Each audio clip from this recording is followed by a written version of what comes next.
Now, the antimicrobial agents, like we studied in the immunology, we don't just focus on the vaccine or antibiotics, but there's actually a different field in which we actually focus on each and everything of the antimicrobial agent.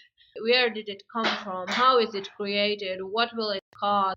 Is that increase the growth of microorganisms, including antibiotics and disinfectants. Now, there is a difference between antibiotics and disinfectants.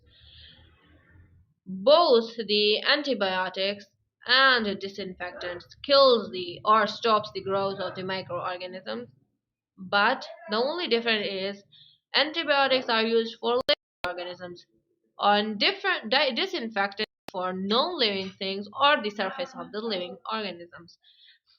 The example is of the antibiotic, common antibiotic is, and the first antibiotic that came into its existence and discovered is the penicillin. It is actually the antibiotic that comes from the Penicillium chrysogenum. And this was discovered by who? Alexander Fleming. Below is the process of industrial production of this antibiotic from penicillium chrysogenum.